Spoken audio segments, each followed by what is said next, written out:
En entrant dans le taxi, la millionnaire a été bouleversée en voyant la montre du chauffeur, la même que son fils portait lorsqu'il a disparu il y a 5 ans. Isabelle Dupont, une femme dont la fortune était aussi immense que sa tristesse, se sentait constamment enveloppée d'un nuage de désespoir. Depuis le jour où son fils, André, avait disparu, 5 ans auparavant, sa vie était devenue une quête incessante et épuisante de réponses. Malgré des sommes considérables investies dans des détectives et des campagnes, chaque nouvelle piste menait à une nouvelle déception. Le vide laissé par André était insupportable, et chaque jour qui passait semblait une éternité. Ce soir-là, après une réunion d'affaires interminable, Isabelle sortit du bâtiment, plongée dans des pensées sombres. Une fine pluie tombait sur Paris, reflétant l'état de son esprit. La lumière des réverbères créait une lueur faible sur les trottoirs mouillés et le son de ses propres pas résonnait dans l'obscurité. Épuisée, elle décida de prendre un taxi pour rentrer chez elle. Ses pas étaient lents, comme si le poids des souvenirs l'empêchait d'aller de l'avant. Lorsqu'elle aperçut enfin un taxi, elle leva la main et la voiture s'arrêta immédiatement. Dès qu'elle entra dans le véhicule, Isabelle tenta de s'installer sur la banquette arrière. Ses yeux, alourdis par la fatigue, se posèrent distraitement sur les mains du chauffeur tandis qu'il ajustait le rétroviseur. C'est alors que quelque chose attira son attention. L'éclat argenté d'une montre au poignet du chauffeur fit s'arrêter son cœur un instant. Cette montre, Isabelle la reconnut immédiatement. C'était le même modèle que celui qu'elle et son défunt mari avaient offert à André pour son 12e anniversaire. Le choc initial laissa rapidement place à un mélange d'émotions contradictoires. Isabelle ressentit une vague soudaine d'espoir, suivie d'une pointe de peur. Que faisait cette montre au poignet de cet homme? Se pourrait-il que ce soit la montre d'André? Et si c'était le cas, qu'est-ce que cela signifiait? Son cœur se mit à battre de manière désordonnée, mais elle savait qu'elle devait rester calme pour obtenir des réponses. « Où avez-vous obtenu cette montre ?» demanda Isabelle, essayant de dissimuler le tremblement dans sa voix. Elle se pencha en avant, tentant de paraître décontractée, mais à l'intérieur c'était une tempête d'émotions. Le parfum du cuir neuf de l'intérieur du taxi se mêlait à l'odeur légère de tabac qui semblait imprégner les vêtements du chauffeur, créant une atmosphère lourde. Le chauffeur, un homme d'âge moyen aux traits marqués et au regard méfiant, hésita un moment avant de répondre. « Ah, cette montre? Je l'ai reçue d'un gamin il y a quelques années, lors d'une course. Il avait besoin d'une course et, en échange, il m'a donné ça. » Sa voix était rauque, comme s'il avait déjà vu et fait des choses qu'il préférait oublier. Isabelle sentit un vertige en entendant ces mots. La description du garçon que le chauffeur, nommé Charles, mentionnait était vague, mais quelque chose en elle lui disait qu'il pourrait s'agir d'André. Elle avait besoin de plus d'informations. Elle devait savoir si ce garçon était vraiment son fils. « Ce garçon, vous vous souvenez de son apparence? Quel âge avait-il » La voix d'Isabelle était maintenant teintée d'urgence, ses mains agrippant fermement le bord du siège devant elle. Elle ne pouvait s'empêcher de revoir l'image d'André, alors âgé de 12 ans, ses grands yeux curieux, le sourire innocent qui illuminait son visage. Charles la regarda dans le rétroviseur et pendant un moment, il sembla se demander s'il devait continuer à parler. Il avait environ 12 ans, je crois. Il était effrayé, il semblait fuir quelque chose. Il ne m'a pas dit grand-chose, juste qu'il devait quitter la ville. Après l'avoir déposé, je ne l'ai jamais revu. L'homme marqua une pause, comme s'il essayait de se rappeler plus de détails, mais il y avait une résignation dans ses paroles, comme s'il était habitué à gérer des situations tragiques. Isabelle se sentit comme si le sol s'était ouvert sous ses pieds. L'idée qu'André était si proche, mais pourtant si loin, était presque insupportable. Mais en même temps, cette nouvelle piste ravivait une lueur d'espoir qu'elle n'avait pas ressentie depuis longtemps. Le bruit de la pluie frappant les fenêtres du taxi semblait intensifier le moment, comme si le monde extérieur s'alignait avec son agitation intérieure. « S'il vous plaît, Charles, » supplia-t-elle, sa voix maintenant douce, mais chargée d'émotion. « Je dois retrouver ce garçon. S'il est celui que je pense, c'est mon fils. Il a disparu il y a 5 ans, et je n'ai jamais cessé de le chercher. Pouvez-vous m'aider à le retrouver ?» La douleur et l'espoir dans ses yeux étaient indéniables, et elle savait qu'elle mettait toutes ses espérances dans un homme qui, jusque-là, était un parfait inconnu. Charles observa Isabelle un moment, comme s'il essayait de décider s'il pouvait lui faire confiance. Finalement, il hocha la tête, comprenant la gravité de la situation. « D'accord, madame. Je ferai tout ce que je peux pour vous aider. Nous allons revisiter les endroits où je l'ai emmené. Peut-être que nous pourrons trouver un indice sur l'endroit où il est allé. » Isabelle ressentit un soulagement mêlé d'anxiété. La recherche d'André était sur le point de prendre un nouveau tournant, et malgré la peur qui la hantait encore, elle savait qu'elle ne pouvait pas abandonner maintenant. Alors que le taxi roulait dans les rues mouillées de Paris, Isabelle regarda par la fenêtre, voyant les lumières de la ville se refléter dans les flaques d'eau. Elle était déterminée à suivre chaque piste, peu importe où cela l'amènerait. Le silence à l'intérieur du taxi n'était brisé que par le son doux de la pluie qui battait contre la vitre. Isabelle regardait la ville défiler à l'extérieur, les lumières de Paris se reflétant dans les flaques d'eau, créant une danse hypnotique de couleurs. Malgré tous ses efforts pour se concentrer sur ce qui se passait autour d'elle, son esprit était en ébullition. La possibilité d'être si proche de retrouver André, après tant d'années d'incertitude, semblait presque irréelle. La peur et l'espoir se mêlaient dans sa poitrine, et elle savait que la ligne entre la raison et le désespoir était mince. Charles, au volant, conduisait avec une expression tendue, les yeux fixés sur la route devant lui. Isabelle remarqua que, malgré son hésitation initiale, il était déterminé à aider. Peut-être était-ce la sincérité de sa demande ou l'émotion qui transparaissait dans sa voix, mais quelque chose l'avait touché. Il savait que ce n'était pas une course ordinaire, mais le début d'une quête qui pourrait changer des vies. « Vous avez dit que vous l'aviez emmené hors de la ville ?» commença Isabelle, essayant de garder une voix ferme. « Où exactement l'avez-vous laissé ?» Charles ne quitta pas la route des yeux. C'était une gare en périphérie. Je me souviens qu'il était anxieux, comme s'il essayait de fuir quelque chose ou quelqu'un. Je l'ai observé un moment avant de partir. Il semblait perdu.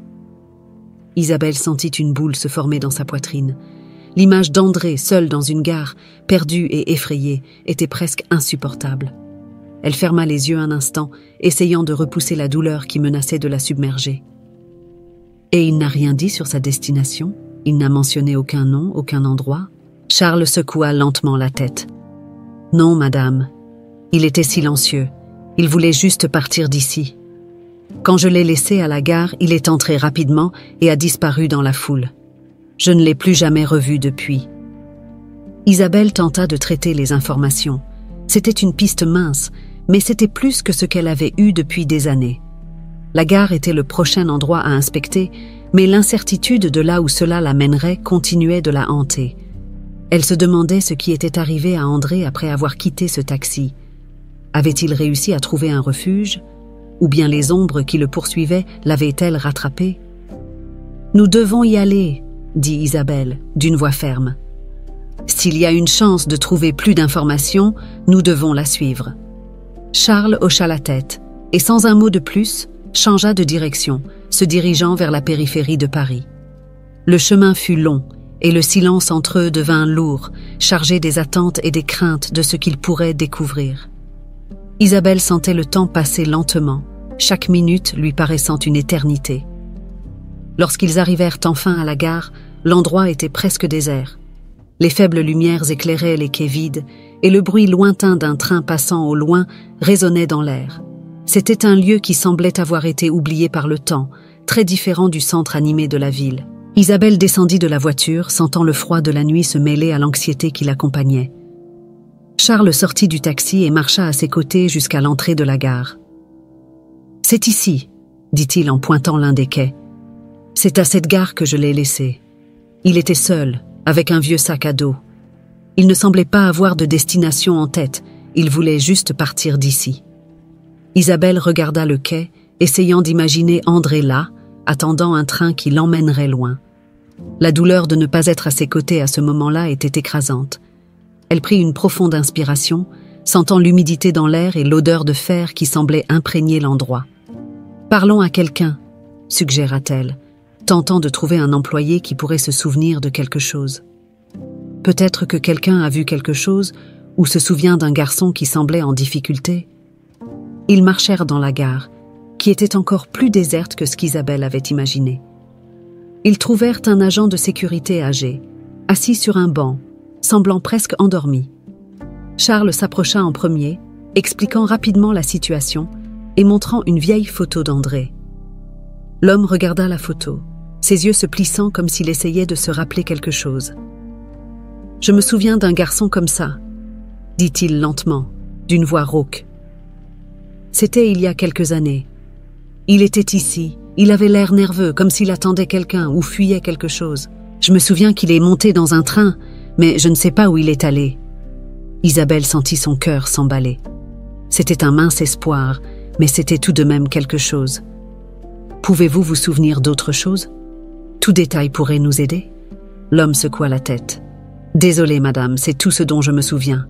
Il était seul, ça je le sais. » Malgré le souvenir vague de l'agent, Isabelle s'y accrocha comme à une bouée de sauvetage. Elle savait que chaque petite piste pouvait être cruciale. Alors qu'il s'éloignait, elle savait que le voyage ne faisait que commencer, mais elle ne pouvait s'empêcher de sentir une étincelle d'espoir se raviver en elle. Peu importe combien de portes se fermeraient sur son chemin, elle était déterminée à aller de l'avant. La pâle lumière du matin commençait à apparaître à l'horizon, tandis qu'Isabelle et Charles restaient à la gare, absorbant encore les rares informations qu'ils avaient obtenues. Le silence entre eux était lourd, rempli de pensées non dites et d'émotions refoulées. Isabelle se sentait comme si elle était sur le point de déterrer un passé qui, d'une certaine manière, avait été enseveli sous le poids des années et de la douleur. « Nous devons continuer, » dit Isabelle, brisant le silence, sa voix chargée de détermination. « Nous ne pouvons pas laisser cette piste refroidir. Si André a vraiment été ici, il est forcément allé quelque part. Nous devons découvrir où. » Charles acquiesça, mais Isabelle remarqua qu'il y avait autre chose dans son regard. Quelque chose qu'il hésitait à partager. Cependant, elle ne voulut pas le pousser à ce moment-là. Il y avait un travail à faire, et elle devait rester concentrée. « Retournons au taxi », suggéra Charles, la conduisant de nouveau vers la voiture. « Peut-être que nous pourrons essayer de retracer les trains qui sont partis de cette gare à l'époque. Quelque chose pourrait émerger. » Lorsqu'ils revinrent au taxi, Charles démarra le moteur, mais Isabelle remarqua qu'il hésitait avant de conduire. Il était manifestement préoccupé, et cela la rendit inquiète. « Charles, y a-t-il quelque chose que tu ne me dis pas ?» demanda Isabelle directement, sans détour. Charles soupira, sachant qu'il ne pourrait pas cacher la vérité beaucoup plus longtemps. « Madame Dupont, il y a des choses à propos de cette époque, des choses qui ne sont pas faciles à dire. Quand j'ai rencontré André, j'étais impliquée avec des gens dangereux. Je voulais l'aider, mais je devais aussi me protéger. » Isabelle sentit un frisson parcourir son échine. « Des gens dangereux ? Qu'est-ce que tu essaies de me dire, Charles ? À l'époque, je faisais quelques boulots pour ces gens. Ce n'était rien dont je sois fière, mais c'était ce que je devais faire pour survivre. Quand André est monté dans mon taxi, j'ai compris qu'il fuyait quelque chose ou quelqu'un. Je savais qu'il était en danger, mais je ne savais pas quoi faire. Je l'ai emmené à cette gare parce que je pensais que ce serait plus sûr. Mais après son départ, les choses ont commencé à se compliquer. » Isabelle se sentit comme si le sol s'ouvrait à nouveau sous ses pieds. Que disait Charles ? Qu'il avait été impliqué dans quelque chose qui aurait pu mettre André en danger ? Et tu n'as jamais pensé à me le dire avant ? Tu n'as jamais pensé à appeler la police ou à essayer de le protéger d'une autre manière ? Charles serra les mains sur le volant, ses jointures devenant blanches. « J'étais un lâche, madame. J'avais peur de ce qui pourrait m'arriver si j'intervenais. Mais quand j'ai vu cette montre, quand j'ai réalisé que ça pourrait être le fils que vous cherchiez depuis si longtemps, j'ai su que je devais faire quelque chose. Peut-être est-il trop tard, mais je suis ici maintenant, essayant de corriger mes erreurs. » Isabelle ressentit un mélange de colère et de désespoir. Colère parce que Charles avait caché quelque chose d'aussi important, et désespoir parce qu'encore une fois, il semblait que le destin conspirait contre elle. « Nous devons creuser plus profondément, Charles. Nous devons retrouver ces gens dangereux dont tu parles. S'ils savent quelque chose à propos d'André, nous devons le découvrir. » Charles acquiesça, mais Isabelle remarqua qu'il était hésitant. Je sais que vous avez raison, mais vous devez comprendre que ces gens, ce ne sont pas des gens avec qui on plaisante. Si nous essayons de les enquêter, nous pourrions nous mettre en grand danger. » Isabelle le regarda, ses yeux fermes et résolus. « Je vis déjà dans le pire cauchemar possible, Charles. Il n'y a rien que je ne sois pas prête à affronter pour retrouver mon fils. Allons les chercher, peu importe ce qui arrive. » Charles savait qu'il ne pourrait pas la dissuader.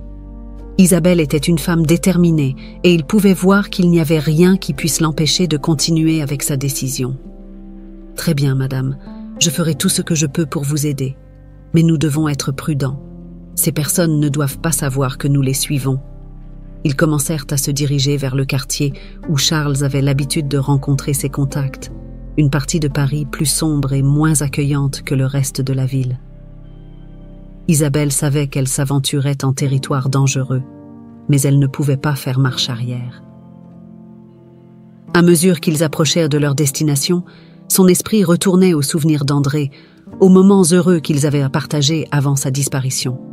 Chaque souvenir était comme un couteau dans son cœur, mais c'était aussi ce qui lui donnait la force de continuer. Alors que le taxi s'approchait d'un vieux bâtiment délabré, Charles arrêta la voiture et regarda Isabelle. « C'est ici. Si quelqu'un sait quelque chose, ce sera ici. Mais tu dois rester derrière moi. Laisse-moi parler en premier. » Isabelle acquiesça, mais elle savait qu'elle ne pourrait pas se retenir si quelque chose concernant André venait à être révélé. Elle sentit une boule se former dans son estomac alors qu'elle se préparait à descendre de la voiture. Chaque pas pesait sous le poids des décisions qu'elle allait prendre. Le bâtiment était lugubre, avec des fenêtres brisées et des graffitis couvrant les murs. L'atmosphère était lourde, chargée d'une sensation de danger imminent. Isabelle prit une grande inspiration et suivit Charles, déterminée à trouver les réponses qu'elle cherchait, peu importe les risques. L'intérieur du bâtiment était encore plus désolé que l'extérieur. Les murs écaillés et l'odeur de moisi et de tabac créaient une atmosphère oppressante, presque étouffante. Isabelle suivait de près Charles, son cœur battant la chamade, chaque pas résonnant dans le couloir étroit. Tout dans cet endroit semblait imprégné de décadence, comme si les briques elles-mêmes avaient absorbé l'obscurité des secrets qui s'y cachaient. Charles s'arrêta devant une porte en bois usée qui semblait prête à s'effondrer. Il frappa 2 coups brefs, suivis d'une pause, puis un autre coup. Un motif qui pour Isabelle sonnait presque comme un rituel. Elle frissonna en imaginant ce qui pouvait se trouver derrière cette porte. L'attente semblait interminable, mais enfin, la porte grinça en s'ouvrant, révélant un homme d'âge moyen, au visage marqué par des cicatrices et aux yeux froids. Il regarda Charles, puis Isabelle, son regard méfiant se posant sur elle un instant qui parut durer une éternité. « Que fais-tu ici, Charles ?» demanda l'homme, sa voix basse et rauque, chargée d'une méfiance qu'Isabelle pouvait sentir dans l'air. « Et qui est cette femme ?» Charles fit un pas en avant, essayant de paraître calme. « Nous avons besoin d'informations, Émile. Nous ne sommes pas ici pour causer des problèmes, nous avons juste besoin de réponses. Voici Isabelle Dupont. Son fils a disparu il y a 5 ans et nous croyons que quelqu'un que tu connais pourrait être impliqué. » Émile haussa un sourcil, son regard se durcissant. « Et tu penses que je vais t'aider? Après toutes ces années, tu te pointes ici apportant des ennuis avec toi ?» Il secoua la tête, semblant irrité.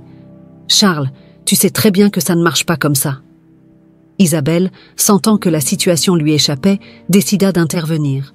« S'il vous plaît, monsieur, tout ce que je veux, c'est retrouver mon fils. Si vous savez quelque chose, quoi que ce soit, je suis prête à faire tout ce qu'il faut pour obtenir cette information. » Sa voix, bien que ferme, portait le poids du désespoir d'une mère au bord de perdre espoir. Émile observa Isabelle un moment, ses yeux évaluant chaque nuance de son expression. Il semblait réfléchir s'il valait la peine de s'impliquer. Après ce qui sembla une éternité, il laissa échapper un lourd soupir et fit un geste pour les faire entrer. « Parlons !» dit-il en ouvrant davantage la porte et en les laissant passer dans une pièce faiblement éclairée. La lumière jaune d'une seule ampoule se balançait doucement au plafond, projetant de longues ombres sur les murs. Il y avait une table au centre, couverte de papier et de cendres de cigarettes, et des chaises anciennes qui grinçaient au moindre mouvement. Isabelle et Charles s'assirent, tandis qu'Émile restait debout, ses yeux ne les quittant jamais. Que voulez-vous savoir exactement ? Demanda-t-il, croisant les bras. Isabelle regarda Charles avant de répondre, cherchant une orientation silencieuse.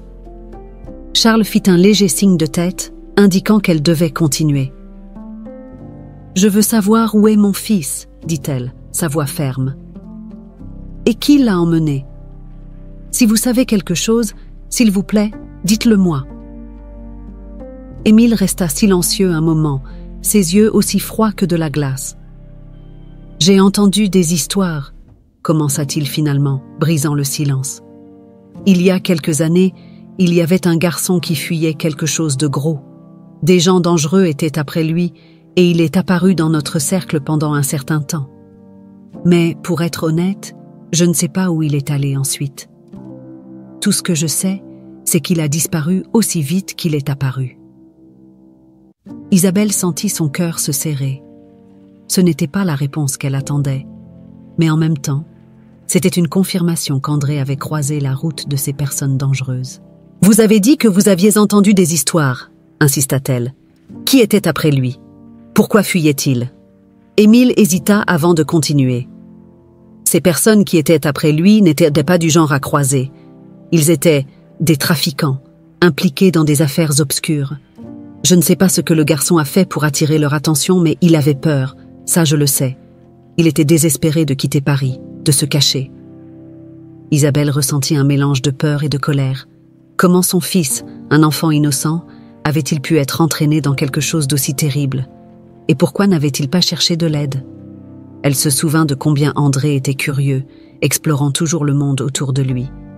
Mais il n'était aussi qu'un enfant, vulnérable à des dangers qu'il ne pouvait pas comprendre complètement.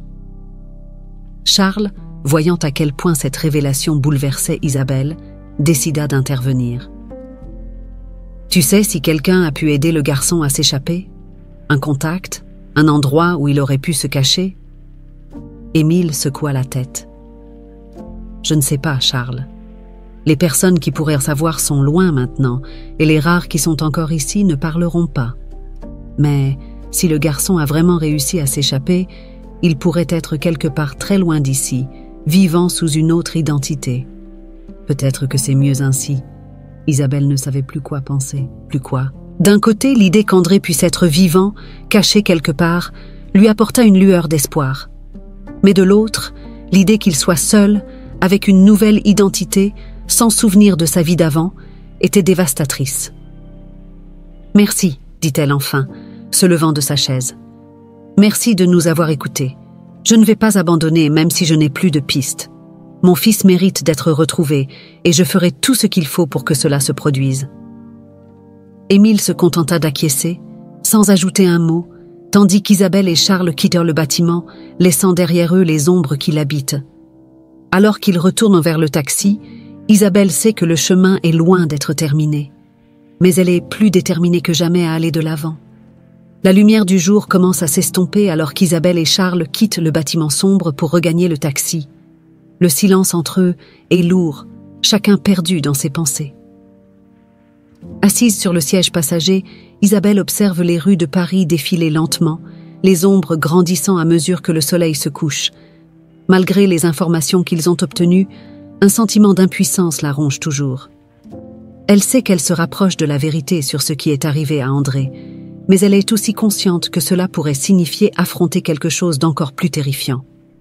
Charles, de son côté, semble tendu, ses doigts serrant le volant avec force. Isabelle remarque qu'il y a quelque chose de plus qu'il ne dit pas, un poids sur sa conscience. Elle sait que, pour continuer cette quête, elle a besoin d'une totale honnêteté de sa part. « Charles, » commence Isabelle, brisant le silence. « Tu dois tout me dire. Il ne doit plus y avoir de secret entre nous.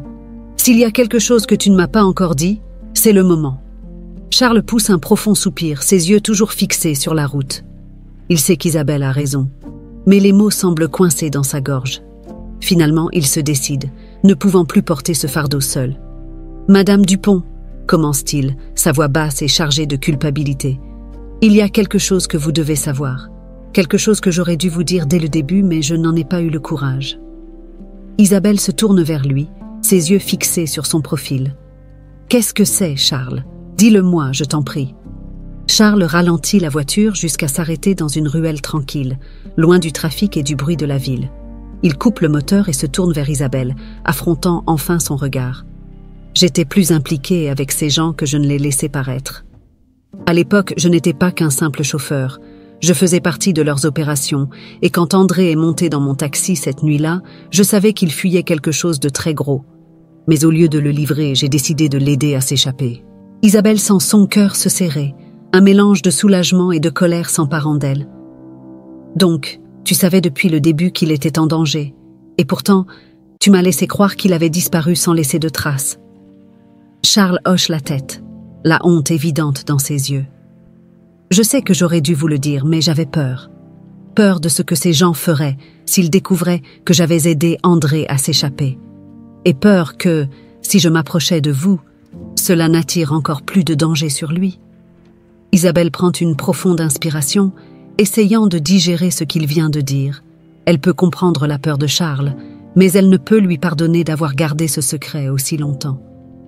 Et pourquoi décides-tu de me le dire maintenant ? Parce que je ne peux plus porter ça tout seul, répond-il, sa voix tremblante.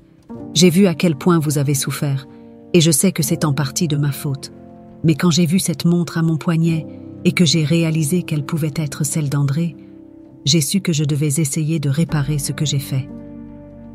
Isabelle reste silencieuse un moment, digérant les mots de Charles. Elle veut crier, elle veut blâmer quelqu'un pour toutes ces années de souffrance, mais elle sait que cela ne changerait rien au passé. Ce qui importe maintenant, c'est ce qu'ils vont faire ensuite. « Où est-il, Charles ?» demande finalement Isabelle, sa voix contrôlée. « Si tu l'as aidé à fuir, où est-il allé ? Où est mon fils maintenant ?» Charles secoue la tête, la tristesse visible dans son regard. « Je ne sais pas où il est maintenant, mais je l'ai aidé à quitter Paris. J'ai trouvé un contact qui a promis de le protéger, de lui donner une nouvelle identité et de le garder en sécurité. Mais après son départ, j'ai perdu le contact. Je ne sais pas où il est, ni s'il est encore en sécurité. » Isabelle sent les larmes monter à ses yeux. L'idée qu'André soit quelque part, vivant sous une autre identité, sans savoir qui il est vraiment, est insupportable. Mais en même temps, il y a un mince espoir. S'il est vivant, il y a encore une chance de le retrouver et de le ramener. « Nous devons trouver ce contact, » dit-elle, sa voix ferme. « S'il a aidé André, il peut savoir où il est maintenant. » Charles hoche la tête, sachant que c'est leur seule option.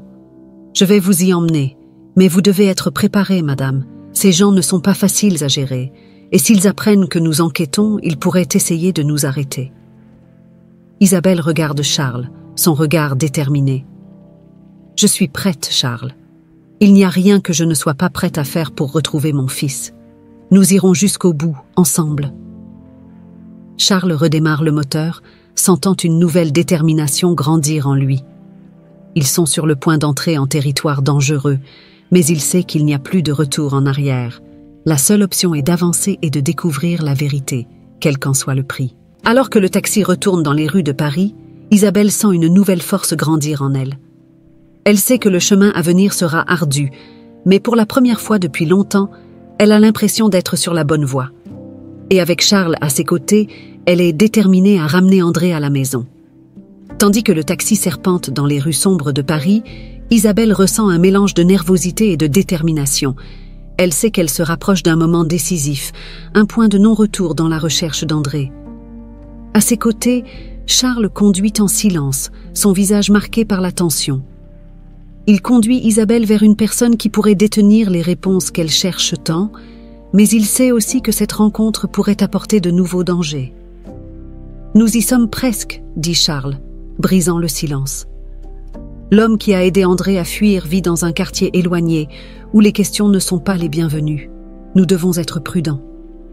Isabelle hoche la tête, sentant le poids de la responsabilité sur ses épaules.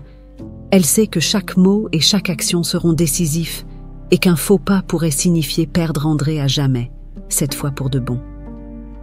Le taxi s'arrête finalement devant un immeuble simple et délabré, dont la façade ne suggère rien d'extraordinaire. Pourtant, Isabelle sait que les apparences peuvent être trompeuses. Ils descendent de la voiture, et Charles mène la marche jusqu'à la porte de l'immeuble.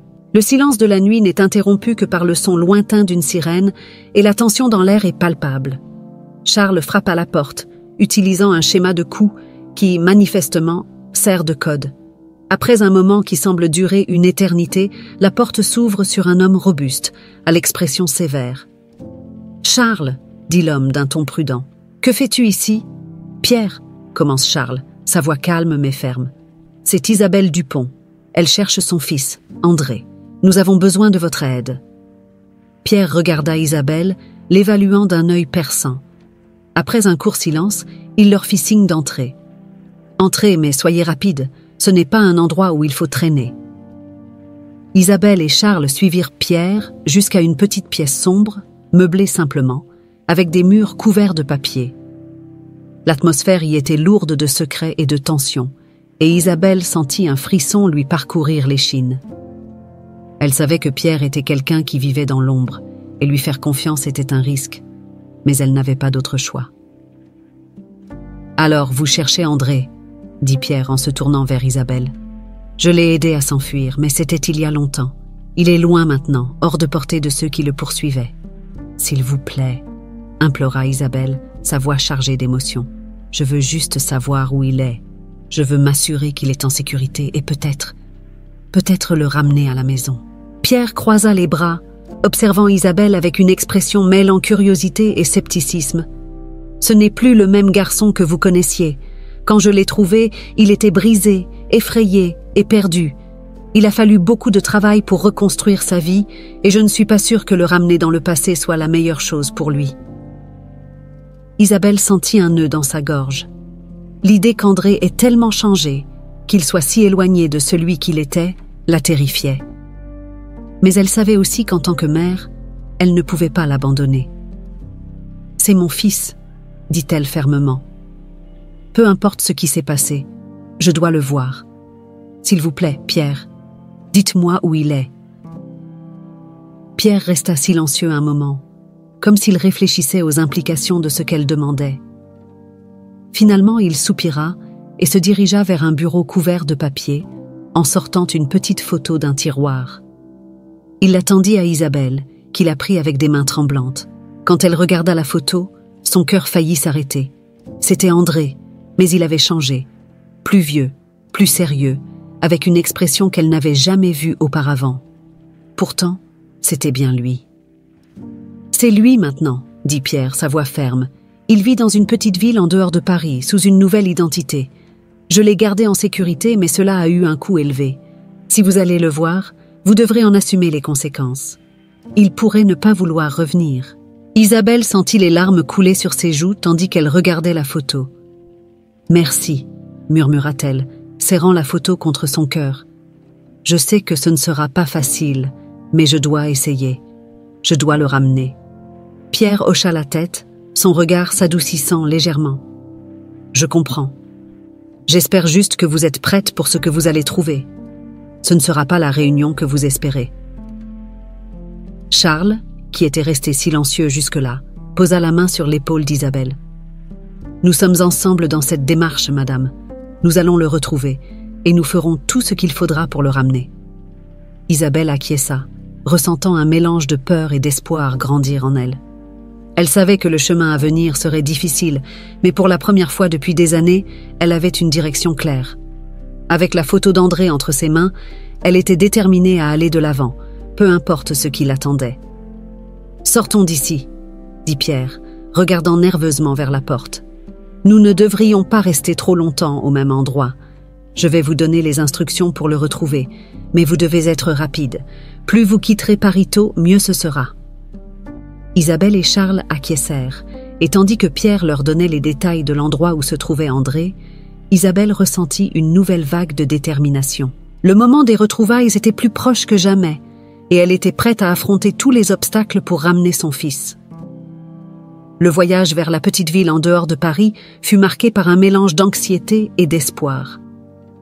Isabelle tenait fermement la photo d'André, comme si le simple fait de la toucher pouvait d'une manière ou d'une autre la rapprocher encore plus de lui. Charles conduisait en silence, respectant le tourbillon d'émotions qui l'envahissait sûrement. Chaque kilomètre parcouru semblait les rapprocher du moment le plus attendu des 5 dernières années.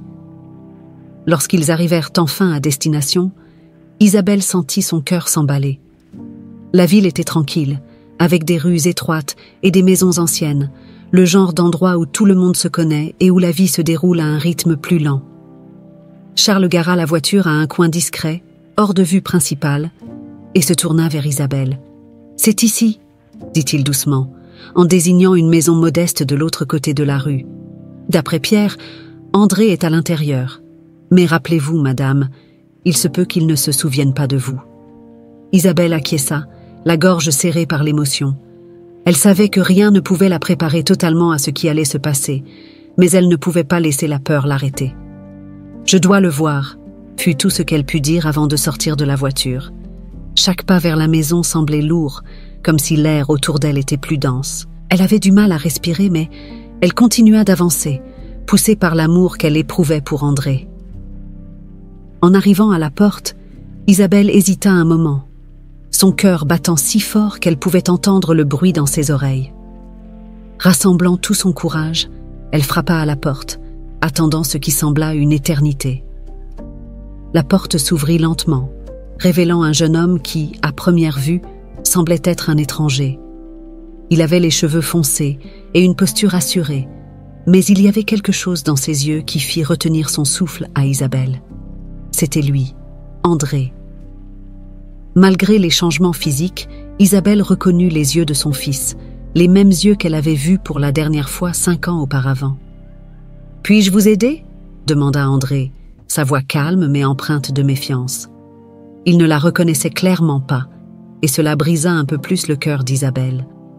Isabelle lutta pour trouver les mots, mais rien ne semblait approprié pour le moment. Comment pouvait-elle tout expliquer? Comment pouvait-elle lui faire comprendre sans l'effrayer? « Je m'appelle Isabelle, » dit-elle enfin, d'une voix douce et tremblante. « Je cherchais quelqu'un, et je pense que vous êtes cette personne. » André fronça les sourcils, son regard se plissant alors qu'il essayait de comprendre ce qui se passait. « Désolé, mais je pense que vous devez faire erreur. Je ne connais personne du nom d'Isabelle. » Isabelle sentit les larmes lui monter aux yeux, mais elle ne pouvait pas les laisser couler. Pas maintenant.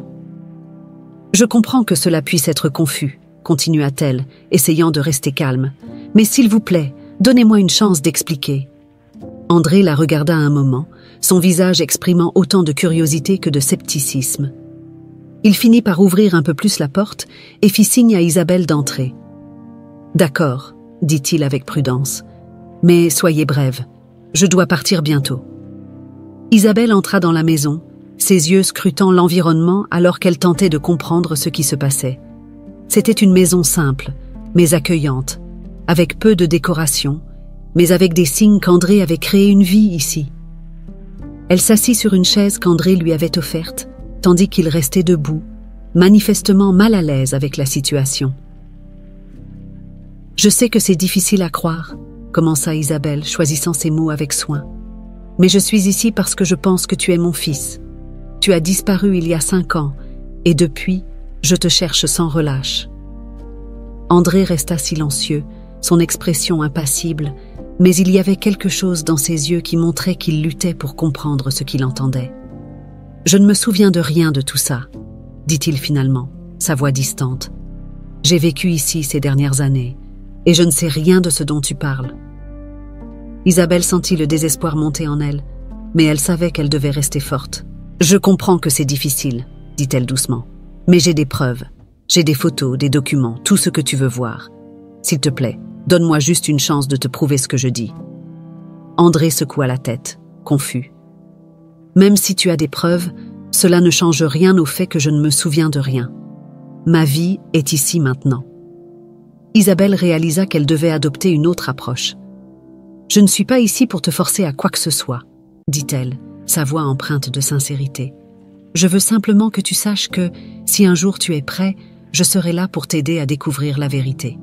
Et si tu ne veux pas, je respecterai ça aussi. » André la regarda longuement, comme s'il évaluait la sincérité de ses propos. Finalement, il poussa un profond soupir et s'assit sur une chaise en face d'elle. « Je ne sais pas quoi penser de tout ça, » avoua-t-il. « Mais il y a quelque chose en toi qui me semble familier. Je ne sais pas comment l'expliquer. Isabelle sentit une lueur d'espoir en entendant ces mots. « C'est tout ce que je demande, » dit-elle, sa voix tremblante d'émotion. « Donne-moi juste une chance. Peut-être qu'avec le temps, les souvenirs reviendront. Et s'ils ne reviennent pas, ce n'est pas grave. Mais je serai là pour toi, toujours. » André acquiesça lentement, encore incertain, mais visiblement touché par la sincérité d'Isabelle. « D'accord, » dit-il enfin. « Nous pouvons en parler davantage, mais ça va prendre du temps. » Isabelle sourit, les larmes coulant finalement de ses yeux. « J'ai tout le temps du monde, » dit-elle, sa voix nouée par l'émotion. « L'important, c'est que tu sois là et que je t'ai enfin retrouvé. » Après cette rencontre émotionnelle avec André, Isabelle se sentit envahie par un mélange de soulagement et d'incertitude. Elle avait réussi ce qui semblait impossible, retrouver son fils après tant d'années. Cependant, la réalité était plus compliquée qu'elle ne l'avait imaginé.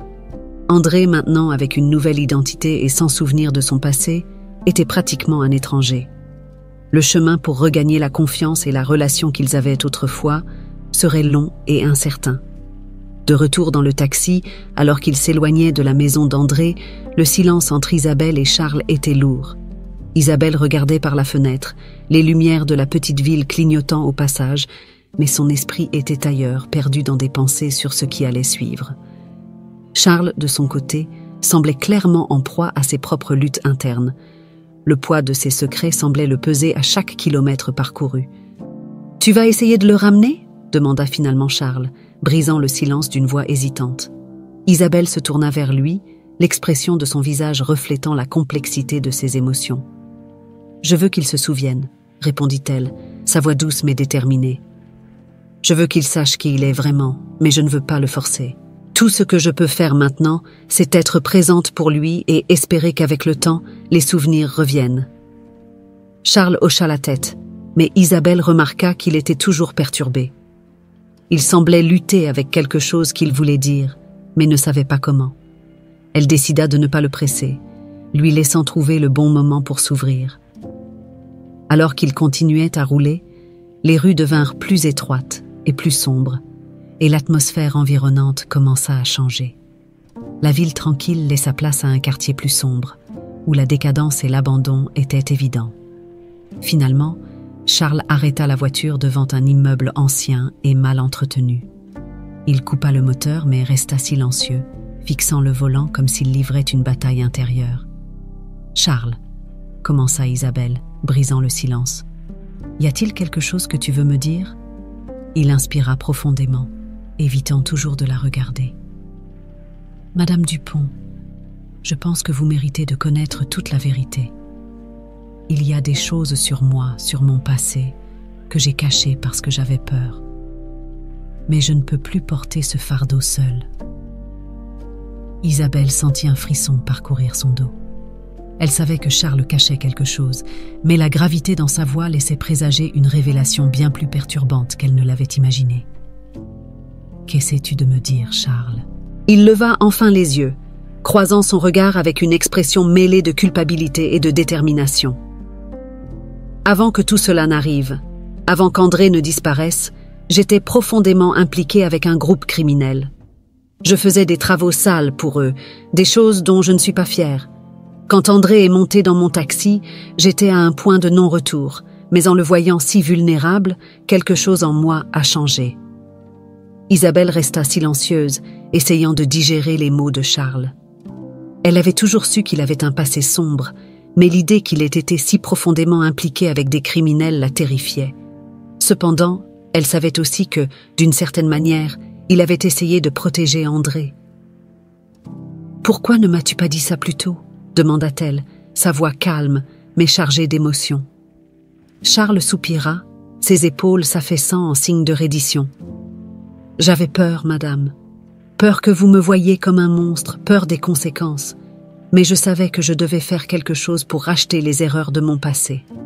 Quand j'ai vu André ce jour-là, j'ai réalisé que c'était ma chance de corriger au moins une partie de ce que j'avais fait de mal. » Isabelle regarda Charles, essayant de comprendre l'homme complexe qui se tenait devant elle. Il n'était pas un héros, mais il n'était pas non plus un méchant absolu. Il était coincé quelque part entre le bien et le mal, essayant de trouver la rédemption dans un monde qui offrait rarement des secondes chances. « Tu as sauvé André », dit finalement Isabelle, sa voix douce. « Peu importe ce que tu as fait dans le passé, ce qui compte, c'est ce que tu as fait pour lui. Mais tu dois être honnête avec moi à partir de maintenant. Nous ne pouvons plus avoir de secrets si nous voulons trouver une solution à tout cela. » Charles acquiesça, soulagé d'avoir enfin confessé ses péchés. « Je vous promets, madame, je ne vous cacherai plus rien. Je suis prêt à faire face aux conséquences, quelles qu'elles soient. » Le poids du passé de Charles planait toujours sur eux, mais Isabelle savait qu'elle devait se concentrer sur l'avenir. « Alors, que faisons-nous maintenant ?» demanda-t-elle, voulant savoir quelle serait la prochaine étape. Charles réfléchit un moment avant de répondre. « Nous devons trouver un moyen d'aider André à retrouver la mémoire, mais cela doit être fait avec précaution. Toute approche agressive pourrait le repousser encore plus. Il faut être là pour lui, doucement, en lui donnant le temps dont il a besoin. » Isabelle acquiesça. « Et ces gens dont tu parlais? Ils sont encore dans les parages ?» Charles secoue la tête. « Certains sont partis, d'autres sont encore là, mais ils ne s'intéresseront pas à André tant qu'il reste discret. Le plus important maintenant, c'est de s'assurer qu'il est en sécurité, loin de ce monde sombre. » Isabelle ressentit une pointe de peur, mais aussi une détermination renouvelée. Elle avait retrouvé André, et maintenant elle devait le protéger à tout prix. Et avec Charles à ses côtés, elle savait que, malgré toutes les difficultés, elle n'était pas seule dans cette lutte. Alors que le taxi se remettait en route, Isabelle regarda droit devant, son regard fixé sur l'horizon. Le chemin qui les attendait serait long et incertain, mais elle était prête à relever tous les défis pour s'assurer que son fils soit en sécurité et qu'il puisse reconstruire la vie qui leur avait été arrachée. La tension dans l'air était palpable, alors qu'Isabelle et Charles se rapprochèrent de l'endroit où ils croyaient que se trouvaient les derniers membres du groupe criminel qui avait causé tant de souffrance à tous les deux. Charles savait que, pour protéger André, il devrait s'assurer que ces personnes ne pourraient plus jamais le menacer. Pour Isabelle, cela signifiait affronter le passé sombre de Charles et les conséquences que cela pourrait entraîner. Le lieu qui se rapprochait était une ancienne usine abandonnée en périphérie de Paris. Les murs usés et les fenêtres brisées témoignaient du temps et des activités illicites qui, probablement, se poursuivaient encore là. L'environnement était désolé, presque sinistre, comme si la propre obscurité du lieu conspirait contre eux. Charles arrêta la voiture à une distance prudente et regarda Isabelle, son visage reflétant la gravité de la situation.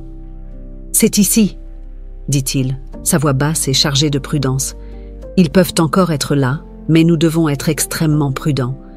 Nous ne savons pas combien ils sont à l'intérieur, ni à quel point ils peuvent être armés. » Isabelle hocha la tête, tentant de contrôler la vague d'anxiété qui menaçait de l'envahir. Elle savait qu'ils entraient en territoire dangereux, mais ils n'avaient pas d'autre choix. « Je suis prête », répondit-elle, la détermination dans sa voix laissant clairement entendre qu'elle ne reculerait pas maintenant. « Mettons fin à tout ça une bonne fois pour toutes. » Avec un plan sommaire en tête, ils sortirent de la voiture et commencèrent à s'approcher de l'usine. Charles ouvrait la marche, ses pas silencieux mais déterminés, tandis qu'Isabelle le suivait de près, sentant chaque nerf de son corps en alerte maximale.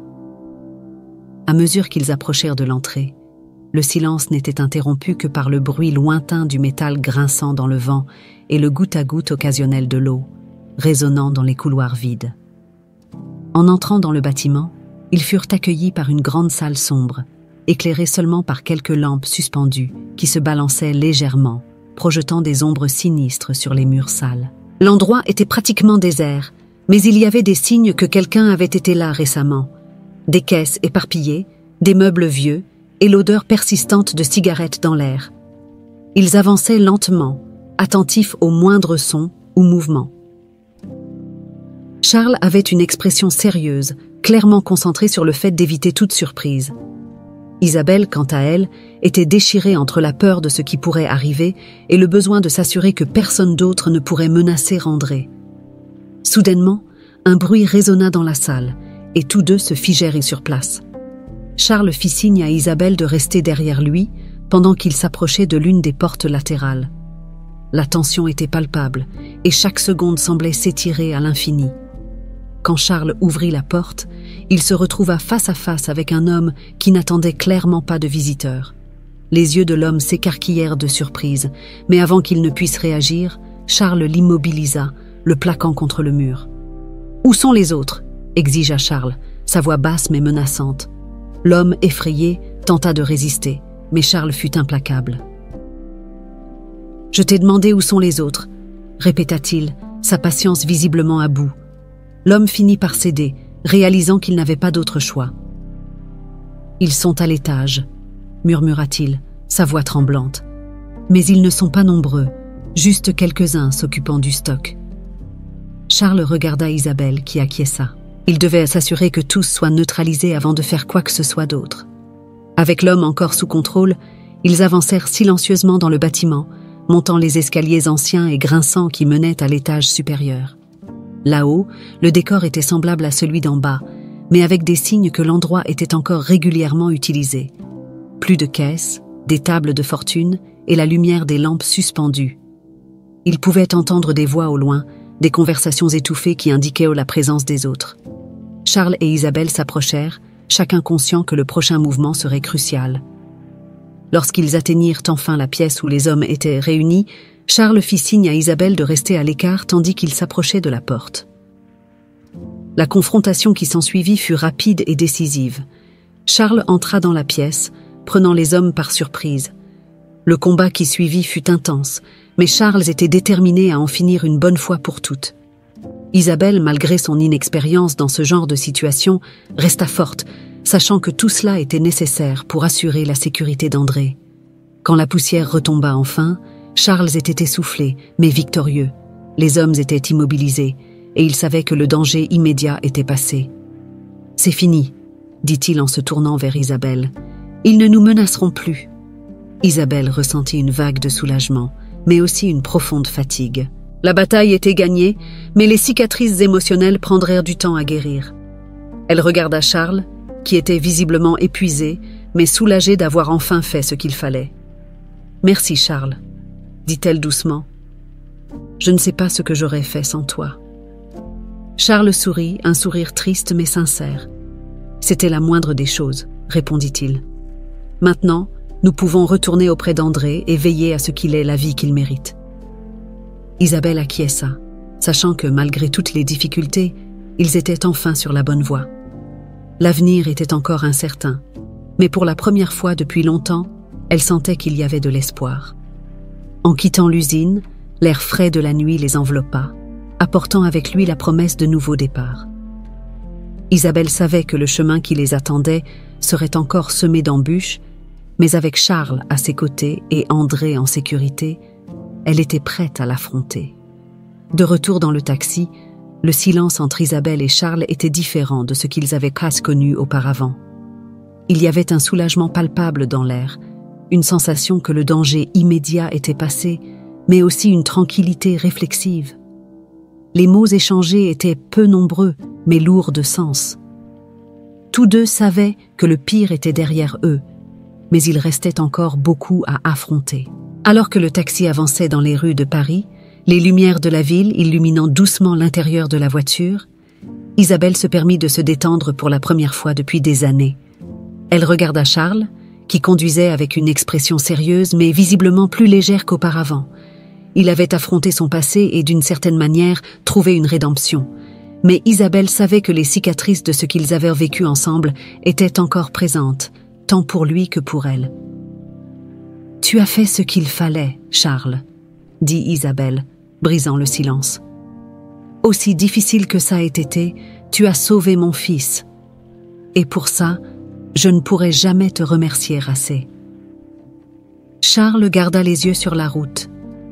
Mais il y avait une douceur dans son expression qu'Isabelle remarqua.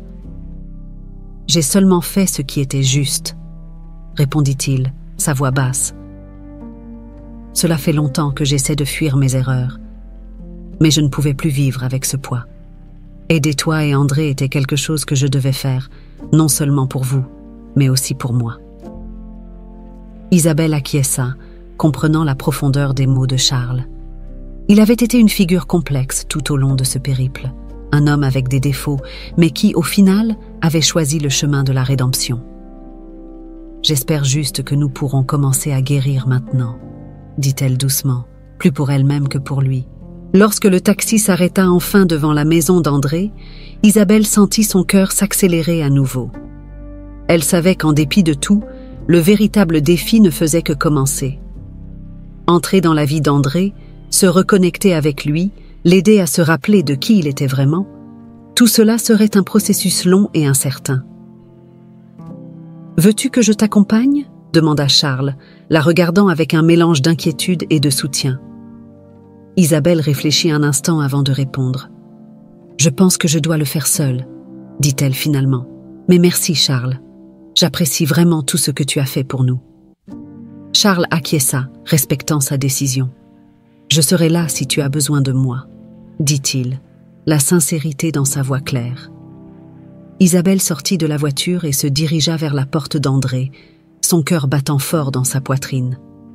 Elle savait que c'était un moment décisif, un tournant dans leur vie. Lorsqu'elle frappa à la porte, elle fut accueillie par un silence lourd jusqu'à ce que finalement, la porte s'ouvrit lentement. André était là, son regard prudent mais curieux. Il avait clairement beaucoup réfléchi à la conversation précédente et semblait plus disposé à écouter ce qu'Isabelle avait à dire. « Salut » dit-il, sa voix calme mais pleine d'émotions contenues. « Salut » répondit Isabelle, essayant de dissimuler le nervosité dans sa voix. « Je voulais voir comment tu allais. Et peut-être que, si tu es prêt, nous pourrions parler un peu plus. » André hésita un instant avant de se décaler, permettant à Isabelle d'entrer. La maison était silencieuse mais accueillante, un reflet de la vie simple qu'il avait construite ici. Ils s'assirent dans le salon, où la lumière douce d'une lampe projetait des ombres sur les murs, créant une atmosphère intime. « J'ai beaucoup réfléchi à ce que tu as dit, » commença André, sa voix révélant le combat intérieur qu'il menait. « C'est difficile pour moi de croire tout ça, mais en même temps, je ne peux pas ignorer ce sentiment qu'il y a quelque chose de plus, quelque chose que j'oublie. » Isabelle sentit une vague d'espoir en entendant cela. « Je ne veux pas te mettre la pression, » dit-elle doucement. « Mais si tu es prêt, nous pouvons travailler ensemble pour essayer de retrouver ces souvenirs. Cela prendra du temps, mais je suis prête à t'aider, peu importe combien de temps cela prendra. » André la regarda, ses yeux pleins de confusion mais aussi de curiosité. « Et si je ne me souviens pas ?» demanda-t-il, l'incertitude claire dans sa voix. « Et si je ne récupère jamais ces souvenirs ?» Isabelle prit une profonde inspiration, sachant que c'était une possibilité réelle. « Alors, nous commencerons là où nous sommes maintenant, » répondit-elle, sa voix ferme. « Si tu n'arrives pas à te souvenir du passé, nous pouvons créer de nouveaux souvenirs ensemble. Ce qui compte, c'est que je suis là pour toi et ça ne changera pas. » André resta silencieux un moment, traitant ses paroles. Finalement, il acquiesça, un petit sourire effleurant ses lèvres. « Je pense que je suis prêt à essayer, » dit-il finalement, sa voix pleine d'une nouvelle détermination. Isabelle sentit les larmes monter à ses yeux, mais cette fois, c'étaient des larmes de soulagement et d'espoir. « Nous allons faire ça ensemble, » dit-elle, lui tenant fermement la main. « Quoi qu'il arrive, nous affronterons cela ensemble. » Alors que la nuit avançait, mère et fils parlèrent longuement, entamant le processus de reconstruction d'un lien qui avait été perdu, mais qui, d'une certaine manière, n'avait jamais été complètement détruit. Pour Isabelle, ce n'était que le début, mais elle savait qu'avec le temps et la patience, il pourrait surmonter tous les obstacles. Après tout, l'amour d'une mère était plus fort que n'importe quel souvenir perdu. L'aube apporta une nouvelle lumière, tant au sens littéral que figuré, dans la vie d'Isabelle et d'André. La maison simple où André avait reconstruit sa vie était désormais le théâtre d'un nouveau départ. La conversation de la nuit précédente avait été un pas significatif pour eux deux, mais Isabelle savait qu'il restait encore un long chemin à parcourir. Alors que le soleil se levait, illuminant les murs du salon d'une lueur dorée, Isabelle se leva tôt, se sentant renouvelée d'une énergie nouvelle. Elle se dirigea silencieusement vers la cuisine et commença à préparer le petit déjeuner. L'arôme du café frais emplit l'air, se mêlant à l'odeur de la terre humide qui venait de l'extérieur, créant une atmosphère chaleureuse. Pour Isabelle, ces petits gestes étaient une manière de se reconnecter avec André, de commencer à tisser de nouveaux souvenirs. brique par brique. Il ne fallut pas longtemps pour qu'André apparaisse dans la cuisine, encore endormi, mais avec un léger sourire aux lèvres. Il s'assit à la table et observa sa mère préparer le petit déjeuner, un geste qui, bien que simple, portait un poids émotionnel immense. Isabelle remarqua le regard curieux d'André et sourit, essayant de garder l'atmosphère légère et confortable. « Je faisais ça tous les matins », dit doucement Isabelle, en plaçant une tasse de café devant André. « Tu as toujours adoré l'odeur du café, même quand tu étais petit. » André lui sourit en retour, bien que légèrement hésitant. « C'est drôle, » dit-il en prenant une gorgée de café. « Je ne me souviens pas de tout, mais il y a quelque chose là-dedans qui semble familier, comme si c'était un vieux souvenir enfoui quelque part. » Isabelle sentit son cœur se réchauffer en entendant les mots d'André. « Les souvenirs peuvent prendre du temps à revenir, » dit-elle en s'asseyant à la table avec lui. « Et certains peuvent ne jamais revenir. Mais ce qui compte, c'est que nous sommes ici maintenant, ensemble. » André acquiesça, son regard perdu un moment, mais il revint bientôt à sourire. « Je veux en savoir plus sur comment c'était avant, » dit-il. « Je veux entendre des histoires, voir des photos, peut-être que ça aidera. » Isabelle sentit une vague d'émotion en entendant cela. C'était tout ce qu'elle voulait, une chance de montrer à André la vie qu'ils avaient avant d'être séparés, de l'aider à se souvenir et de finalement reconstruire le lien qu'ils partageaient. « Je serais tellement heureuse de tout partager avec toi, » répondit-elle, sa voix empreinte d'émotion. « Nous avons tout le temps du monde pour ça. » Les jours qui suivirent furent remplis de petites découvertes et de moments de reconnexion. Isabelle apporta de vieux albums photos racontant des histoires du passé, de l'enfance d'André, des choses qu'il aimait faire et des aventures qu'ils avaient à se partager. Chaque photographie était une pièce du puzzle qui aidait André à commencer à reconstruire son identité. Cependant, malgré les progrès, Isabelle savait qu'elle ne pouvait pas forcer André à se souvenir de tout. Elle devait accepter que certaines parties de sa vie passée ne reviendraient peut-être jamais, et que le plus important était le présent et l'avenir qu'ils construisaient ensemble. Charles, qui était resté en retrait, continua à offrir son soutien. Il savait que sa présence constante pouvait être un rappel inconfortable du sombre passé qu'Isabelle et André tentèrent de surmonter. Ainsi, il offrait son soutien de manière discrète, toujours présent quand il le fallait, mais laissant l'espace nécessaire pour que mère et fils puissent se reconnecter. Un de ces jours-là, Charles décida qu'il était temps d'avancer. Il trouva Isabelle seule dans le salon, feuilletant un des albums photos qu'elle avait apportés. « Madame Dupont, » commença-t-il, sa voix calme mais ferme.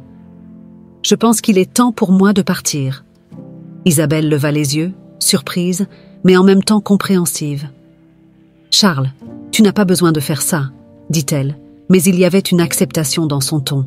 « Tu fais partie de cette histoire et tu seras toujours le bienvenu ici. » Charles esquissa un léger sourire, reconnaissant pour ses mots. « Je le sais, et ça compte beaucoup pour moi, mais je pense que c'est le moment pour vous deux de vous concentrer sur l'avenir. Je serai dans les parages, mais à distance. Et si un jour tu as besoin de moi, tu sais où me trouver. » Isabelle se leva et marcha jusqu'à lui, posant doucement une main sur son bras. « Merci pour tout, Charles. Je ne pourrai jamais exprimer à quel point je te suis reconnaissante pour ce que tu as fait pour nous. » Charles hocha la tête, ému. « J'ai seulement fait ce qui était juste, » dit-il, sa voix chargée de sincérité. « Maintenant, il est temps pour toi et André de commencer un nouveau chapitre. » Avec un dernier regard d'adieu, Charles partit, laissant Isabelle et André continuer leur voyage. Isabelle savait que Charles avait joué un rôle crucial dans leur histoire, mais elle comprenait aussi qu'il était temps pour eux deux de suivre des chemins différents, chacun cherchant sa propre rédemption et paix. Au cours des mois qui suivirent, Isabelle et André continuèrent à reconstruire leurs vies ensemble. Bien que les souvenirs d'André ne soient pas revenus complètement, il commença à en créer de nouveaux avec sa mère, établissant une nouvelle identité qui incluait à la fois son passé et son présent. Ensemble, ils affrontèrent les défis qui se présentèrent, se soutenant mutuellement à chaque étape du chemin. Isabelle savait que l'avenir apporterait encore des difficultés, mais pour la première fois depuis des années, elle sentait qu'ils étaient enfin sur la bonne voie. L'amour qu'elle ressentait pour André et la force qu'ils trouvaient l'un en l'autre était suffisant pour surmonter tous les obstacles. Et ainsi, par un matin tranquille, avec le soleil perçant à travers les fenêtres de la maison simple qu'ils appelaient désormais leur foyer, Isabelle et André commencèrent un nouveau chapitre de leur vie. Un chapitre plein d'espoir, d'amour et de la promesse que, ensemble, ils pourraient affronter n'importe quoi.